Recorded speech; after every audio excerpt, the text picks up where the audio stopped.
the next topic's one of the most exciting conversations of the day. We might start with a few introductions to everyone before we then start to deep dive into today's topic. For those that don't know me, my name is Anthony Moulton. I'm the founder and managing director of Brand & Co, who are one of Asia Pacific's leading and most awarded luxury branding agencies. We specialise in both property, hotels and resorts, as well as working with some of the world's leading luxury brands. And over the last 25 years, we've worked with the super powerhouses of hospitality, with IHG, Marriott, Accor and Hilton. And on the luxury lifestyle side, we've had the fortunate position of being the lead agency in Australia with Louis Vuitton, Moet Hennessy, and more recently working with Rolex and Patek Philippe watches. Gentlemen, I might get you to do a quick introduction and then we might get started and deep dive into today's topic. Franco, would you like to start and kick us off? Yes. Good afternoon, everyone. I'm Gianfranco Bianchi, the GM Asia Pacific for the One Atelier. The One Atelier is an architectural interior design company specialized in branded real estate and cooperate very closely with luxury brands, fashion brands, car brands, and lifestyle brands. Recently, we launched the first fashion branded resi in Thailand that was launched in Phuket with Etro. And there are 8 luxury units in Bantao. Ingo, would you like to kick us off next? Sure. Good afternoon. My name is Ingo Schweder. I own GOCO Hospitality. GOCO Hospitality is an amalgamation of various companies. The first one is our consulting company. We design and create a lot of wellness-related brands. So from Talise for Jumeirah, Bulgari brand, MGM, and so on and so forth. Nikki Beach, for the ones who like beach and fun. The second company, which is under our umbrella, is Hobarth Health and Wellness. So we consult on finance, feasibility, strategic advisory services in the health and wellness space worldwide under the Hobarth umbrella. Third is we bought in 2014 our first project. We bought Glen Ivy Hot Springs in California. It's America's biggest and oldest hot spring, 170 years old. America's best, that's very old. We welcome over 1,000 people a day there, sorry. And it's the highest grossing day spa in the world, $42 million in a day spa. Last but not least, 2 years ago, we bought from New World and Navis Capital 5 Elements. 5 Elements is a resort which is in Bali, in Ubud, on the riverfront. I had 2 outlets in Hong Kong. They were closed during the pandemic, so we bought the 5 Elements brand. We bought the 5 Elements Wellness Resort. We bought recently the Meridian in Phuket, converting this right now into 5 Elements, and we have management contracts in Montenegro, Rome, and Seville, Spain. You're a busy man. Yeah, sometimes. So Shafi? I talk about wellness. Thank you. My name is Shafi Syed. I head global development for Equinox Hotels, Equinox Residences and Clubs.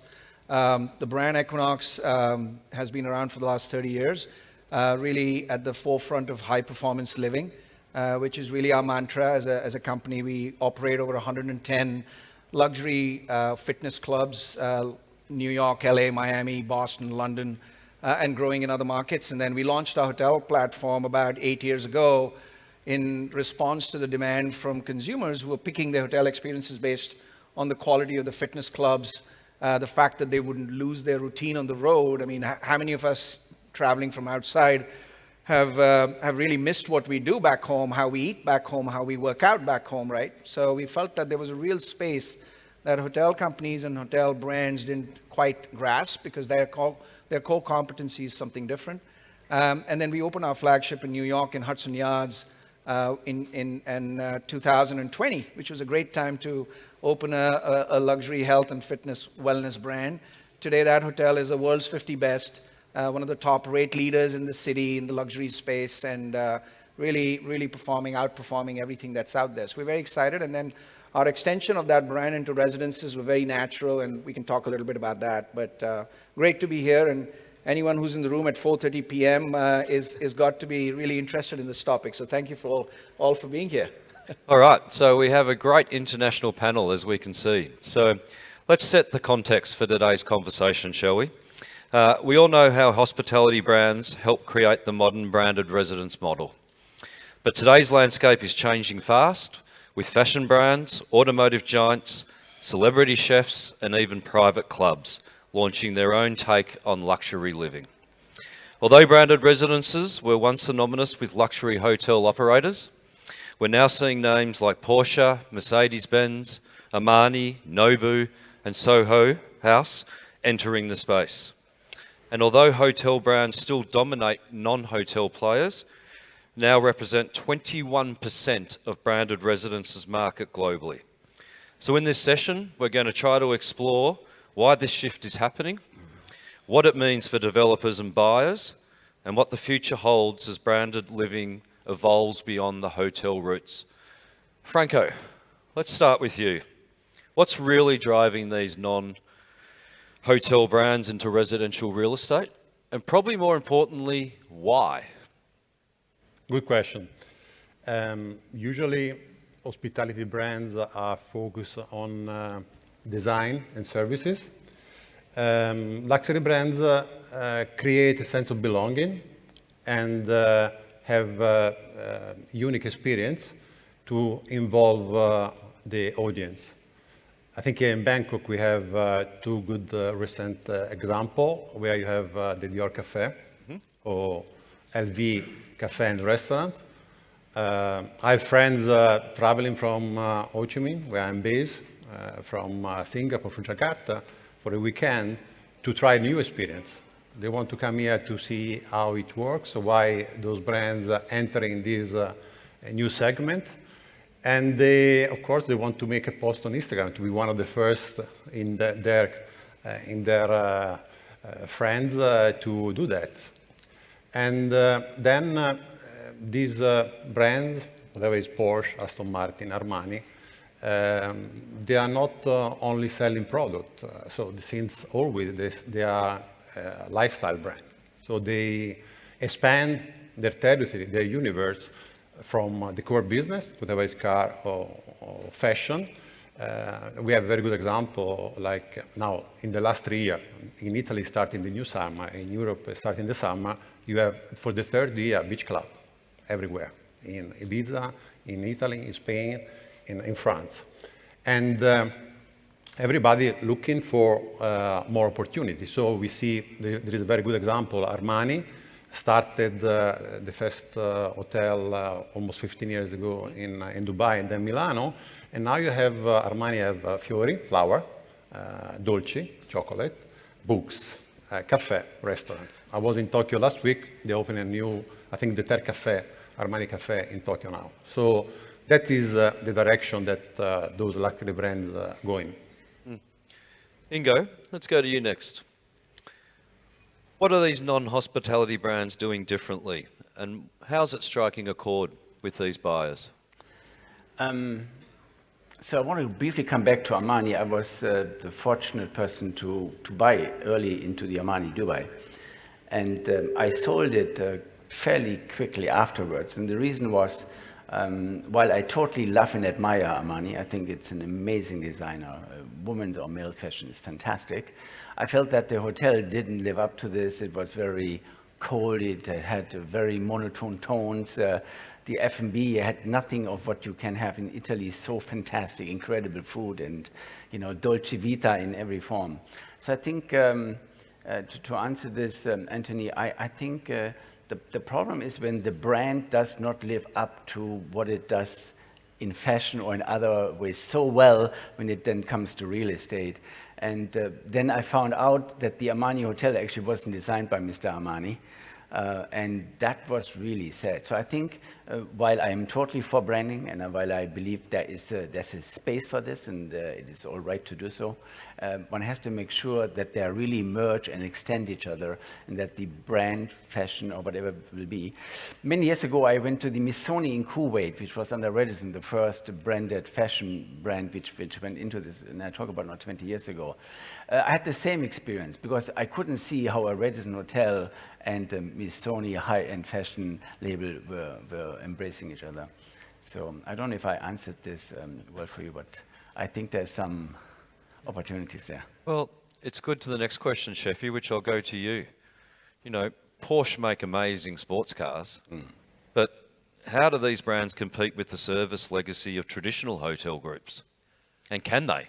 Yeah. Well, I can't speak for Porsche, but I can certainly say that when we decided to get into if you think about the leap from a fitness clubs business, where you are really known for, when you think about a fitness club, you think about equipment, people running.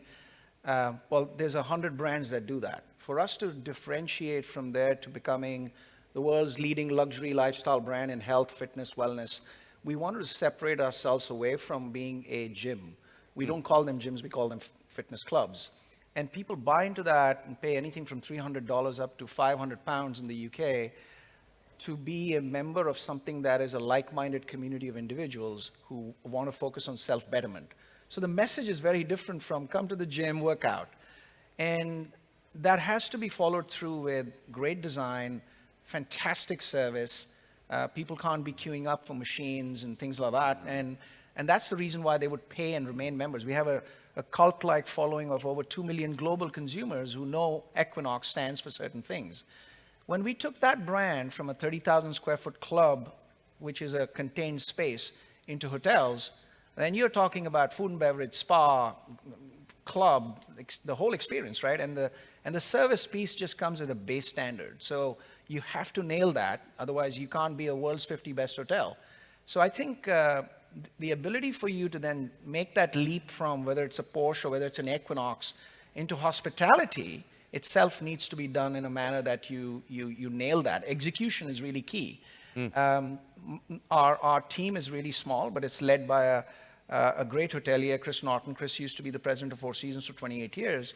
And he built that service culture where it's not about white glove service. It's about anticipation and getting the guests what they want. That next generation of consumer doesn't want to be swanned around in the lobbies when they're checking in. They want efficiency. They want to be up to the room at 11 p.m. when you've had a long flight. You want to be really up there, right?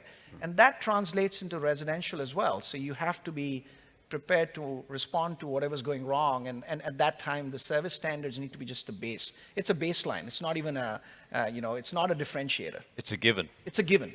Yeah. The I generation, I want it now. Right. So interestingly, let's pick apart then what makes a branded residence truly livable and not just a trophy asset, if you like.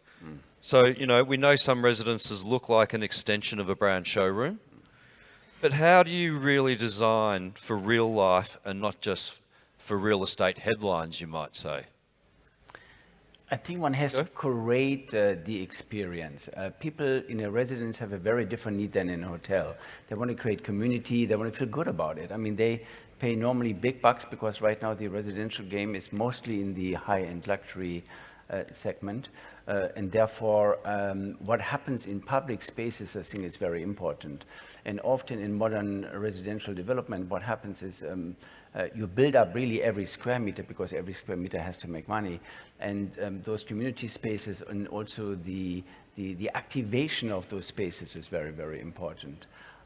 So therefore, I believe it is vital that one creates community in those mostly larger developments where people really feel comfortable and have an ambience and a place to feel comfortable, which is not always the place. From our perspective, we came in from, as I mentioned, the leap from clubs, fitness, well-being, high-performance living into hotels, into now residential. And we work with a health advisory board as well as our own board. And we really had to kind of look at the extension of the brand into the residential. When we moved from fitness clubs and health clubs into hotels, we maintained DNA of our brand differentiators, which is movement, nutrition, regeneration, and community. These are brand pillars for the brand. And high performance living is a great tagline for a branded residential offering because you're really buying into wellness real estate. I like that. Right? So it's, you don't have to recreate any marketing, special one-liners. High performance living is all about Equinox. And so one of the elements that we picked was really making sure that the residential product was science-backed design that really made you feel like you were living in a residential product that at least helps you live better, lives longer, live healthier. That's kind of the philosophy behind it. And one of the elements of that is sleep. So we have a sleep program in our hotels, which was designed by a sleep scientist. So taking away all the things that get in the way of a good night's sleep, proper blackouts, temperatures in the room that are optimized for the best sleep experience, lighting that is suited to your circadian rhythm. There's a whole host of things that go into that, making a great sleep experience. And we extended that into the residential product, and why not? Because if you're buying into something that's $5 million to a $10 million home, it better give you a great night's sleep at the end of the day. After all, what are you buying it for? So that became a huge part of the brand's DNA, and people buy into that knowing that they're buying into wellness real estate that is backed by really science that tells you that you're not just buying a logo, you're not just buying a tagline on the building, but you're buying something that has substance behind the style. So we think of it from that perspective, what makes it different from being just a logo. Well put. Franco, fashion and design brands by nature are usually visual storytellers. But how do they ensure the values and aesthetic DNA of brands like Armani, Versace, you mentioned Aston Martin, Porsche? How is this embedded in the lived experience and not just, stamped on the wall, if you like? I would say when we look at a Porsche car or Aston Martin car or Versace or Missoni, we can recognize the product without the logo. We recognize the product because of the codes and heritage of the brand. So we have, as the One Atelier, when we design, we have the same approach. We work on the heritage, on the code, DNA of the brand, and we're sure that we can recognize and have experience following that code. Ingo, I'm going to come back to you for a quick sec. As we know, what's fashionable today is not necessarily fashionable in a year's time. Fashion comes and goes. So what makes a branded offering truly enjoyable and long-lasting? As surely it's got to be more than just the brand and the logo on the building, doesn't it? Yeah, I think it's the design. And it's not the design of the logo, and it's not the design of the carpet or the whatever it may be representing the respective brand. I think it is creating spaces which are in harmony with the ultimate goal of what the respective residential consumer has, which is different than in a downtown New York City environment than it's in a resort environment. So one has to pay homage to exactly that particular niche.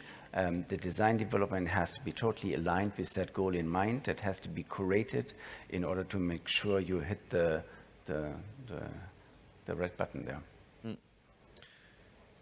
Shafi? Yeah, Equinox? I think you got to be careful when you're delivering the extension of whatever you're doing. I mean, a lot of these brands are extending from where they are into residential, and I think you mentioned earlier that the consumer need of a long-term resident is going to be hugely different from the consumer need of a hotel brand and whatever core brand that you represent. We found, for instance, in New York that there was a real need for us to separate the residential offering in terms of access, privacy, exclusivity, and not just because we are an Equinox, and access to the club with a lift that comes in and discreetly allows them to access the club, access to the spa, which allows them to discreetly enter and access the spa. So continuing on the theme of design, I think a buyer who's paying $5 to $50 million home wants to be able to get into the action when they want to, and wants to have the exclusivity, discreetness, and privacy when they don't. So I think that design element can be easily missed. And I think we are part of related companies as a brand. Equinox is owned by a large real estate developer, mixed-use developer in the U.S. Related has developed Hudson Yards, which is one of the largest mixed-use developments in the U.S. And we were really fortunate to watch them and develop this residential product integrated with the hotel product, and the needs of that hotel consumer and how different they are to the residential buyer are key. So one element is certainly making sure that you understand who's your buyer, what are they looking for. Another element was just the look and feel of the residential product was so different from what you're designing in the hotel, and automatic responses to extend the design ethos of your hotel brand into residential. And that can be a mistake because your end user might be a real end user as opposed to someone who's a transient buyer. So there's so many lessons that we've learned, and we continue to execute them in new projects. That it's a great industry which allows us to learn and continue to do that in different. I think you made a really great comment there, though. Yeah, I see a lot of brands in Asia try to be all things to all people. So hard, yeah. You know, No. you've got to have this key audience that you're trying to actually communicate to. Absolutely. We had a developer from Japan looking at doing a mixed-use project in Tokyo with us, and they came to New York, they stayed with us, and at every 30 minutes I had to tell them, listen, you're in New York, this is not going to come to Tokyo, so please think about this as just an example of what an Equinox looks like, because the club is pumping. You've got 30,000 square feet, 1,000 members in there. That's not the hard-bodied exercise that you would see necessarily in Tokyo. What we would do there and do in Bangkok, for instance, or in other markets in Asia, would be extremely different, right? Bangkok to Singapore alone would be a complete different experience, and the buyer base and so on and so forth. So, I think the key is also, is this really for the end user? Does he live inside there? Because he, she, the family is going to use it very differently than if it is once in a week, once in a month, I stay there a few days and so far. There's different requirements to design this and also to operate this in a particular fashion aligned with the utilization and the needs of the respective consumer. And that's some good examples. So I got someone to do some research in my team, and it wasn't ChatGPT. They counted and came back to me, and I hope I've got these statistics right. Currently, there's 136 hospitality brands, and there's 77 non-hospitality brands in the market today. Are we at the risk of brand fatigue as more of these names flood the market? Franco, all these European luxury brands, are they all going to keep on just rolling them out? Is different games. I think we look at very good example is Bulgari. If I'm not wrong, they have 11, 12 hotels. They started 20 years ago, the first one in Milano. And Bulgari doesn't want to have 120 hotels. They might have 20, 25. Now they move to residential as well. The same Armani got 2. Milano and Dubai. The third one will come in Riyadh. It be announced a few weeks ago. And even Armani, maybe they might have another 10 in the next 5, 10 years. Dolce & Gabbana, we launched 3 projects. Might go 10, 12 in the world. So they want to stay luxury, need to stay exclusive. So you will not find them everywhere. And I think another good example here, the Porsche project, they have 22 units. It's not only an apartment or penthouse, it's a product for collector. Will be one of the kind. So that's where the luxury brands stay. That's the key to it, though, isn't it? You're getting a one-of-a-kind experience, and as you said, they'll be very selective in their markets, not to then flood the market effectively. You follow, you see Ferrari cars. They get value year by year. So that's this product will stay. They need to get low numbers to get not only a profit, of course, for investor developer, but for the end user. So usually this kind of product supposed performing better compared to a normal product in the market in the future. So let's talk now about maybe, future-proofing. How do we future-proof branded residences? And with design trends changing fast, brands are evolving. How do we ensure long-term relevance? And physically and culturally, Shafi, you were talking about that just before. I think it's a very difficult thing to do, to be quite honest. If you walk into a branded residential product, and if you go into that today, which has been done, sold, and finished, you'd walk in and you'd probably find 100 things that you'd say, hang on, this is dated, this is old, this is ancient, it doesn't work. But there was a consumer that it was right for at the time when it was sold, and clearly did well, right? So I think it's a really difficult thing to do in terms of future-proofing. We're trying to do that a little bit, and I'll give you a couple of examples. One, we did a cryotherapy chamber in 2019 in a hotel in Equinox. One of the most successful spa treatments. It's 3 minutes, it's minus 140 degrees. You take your clothes off, you put on your best 3-minute song, and you're in there. It's brutal, but it's hugely successful because it gets your blood circulation. It's a great way to, without any mess of an ice bath, get yourself injuries, recovery, regen. We have a developer today who's actually decided to put a cryotherapy chamber in a branded residential product with Equinox on every floor. Now, he's trying to future-proof it because he says, you guys did that in 2019, it's the trend today. And we said, no, don't do it. It's an expensive thing for you to do because by the time you're done selling and building it, that cryo chamber is likely to evolve into two more iterations, and you're going to be outdated already, and you've spent all this money. Because have you done the research enough to find out if your consumer actually values that or not? So I think future-proofing is a very dangerous game. Tricky. It's a tricky game. On the other end of the spectrum, if you're a developer who's really long-term, large mixed-use projects, continues to build and develop, and we have one of those examples in the Middle East where they're wanting us to build a high-performance longevity center. And that's a 60,000 square foot facility with treatments that don't exist in the world today. So we have an R&D piece that's going in that actually is going to develop things that are going to be healthier, longer, long-term. As an example, we have a partnership with Function Health.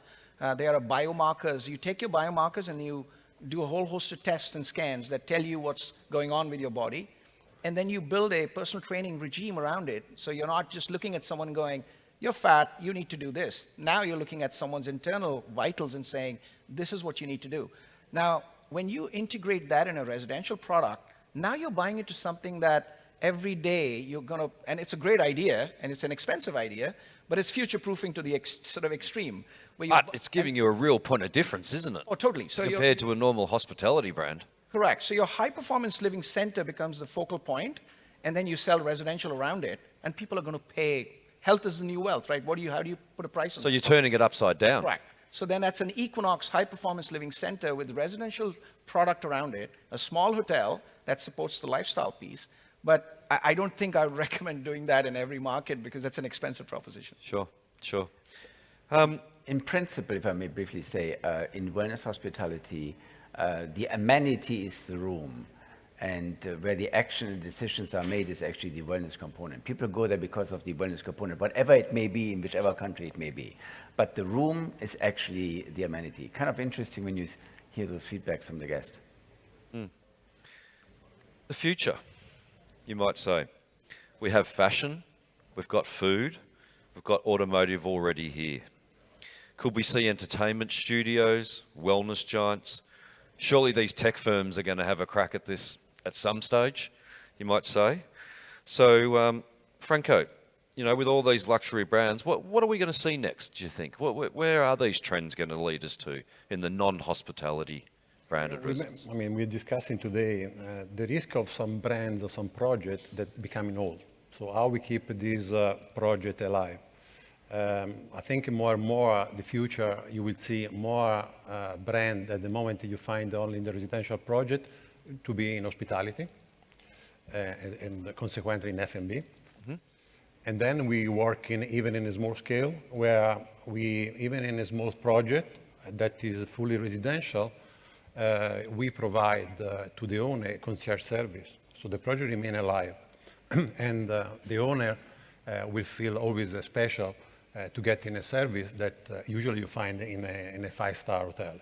So this is the future. In the big scale, will be more like, you have a good example, with Bulgari, that is in partnership with Marriott. And in a smaller scale, to provide this kind of service even for 5 villas or a small condo. Ingo, are we going to see an entire wellness-inspired branded residence in the future, do you think? And if so, what could that possibly look like, do you think? I think we're going to see more and more dedicated wellness communities where the centerpiece is the wellness resort with its various modalities, which depends on each country where you are. You see, we are starting now one project with Guy Liberty, Cirque du Soleil founder. So to get a lot of sensory environments being created. And I believe here in Thailand, we are unfortunately a bit behind. China, Japan, Korea has those wellness communities under construction. Thailand is thinking about it. There's a few things planned, but not yet materialized. The biggest consumer is the United States. They have 41% of all wellness communities. So you see it more, I think, in the West right now, but it's going to come to the East. And the center of a wellness community is the wellness resort. And the residential component, the retirement component, the 50-plus component is invigorated and energized and finances the resort. But again, skewed to a very niche market. Particular market. Yeah. Not trying to be all things to all. No, you cannot be all things to all. That will never work. Shafi? Yeah. You're from all this world and this space. That's our core business, right? But I think we are also trying to be careful and differentiate the brand from not being seen as a clinical or invasive clinical type of an offering, because that has connotations towards someone who's sick or who's dying or is recuperating or it's a retirement home. Nothing wrong with that, but that's kind of not the offering that we would like to position ourselves as. And so we're seeing, for instance, in particularly resort communities, second home communities, Los Cabos, Anguilla in the Caribbean, Phuket could be a great example, Bali. A lot of the branded residential product has been sold with a very inward-looking thought process. And some of these locations are so spectacular, and topography is something that developers have not used. So what we're seeing is the ability for us to do everything that's right inside the community, but also have the ability for them to activate that outside, which means taking people on hiking, biking, trail, surfing, whatever that outdoor activity looks like in that topography. And we're finding that there's a generation that is from between the 30s to the 50s that is super excited about that. Because most of the communities, second home communities in all these markets, almost as if there is someone who's going to be 50 to 70-year-old. So there's an age demographic that seems to be missing. Why can't I buy a second home? Why can't I live in something where I can go out and partake in what's outdoors? So for us as an active brand, as an active wellness brand, that's our opportunity. That's something that we'd love to do. And we can't do it all by ourselves. So we're actually using local experts and people who know, like a scuba diving expert needs to be someone who understands that particular market. So we're working towards that in a big way. Okay, as we wrap up, because we've heard how unique some of these non-traditional hospitality brands are doing it, will we ever see a collaboration, Porsche Marriott, a fashion brand with Nobu, Soho House or something like that? Do we think we're going to see that? Because, can these traditional hospitality brands, if they can't do what we're talking about, do you think we'll ever see a collaboration in the future? It's already happening because we mentioned Bulgari with Marriott, started a long time ago, Armani with Emar, Baccarat, and even ourselves to answer to these needs. We create a partnership called Lumente, is a managing company in partnership with Curtain to operate with those brands and with these investors that they want to stay out of the majors and to have a very boutique approach to this new residential hospitality project. It won't work if your brand's not collaborative or complementary.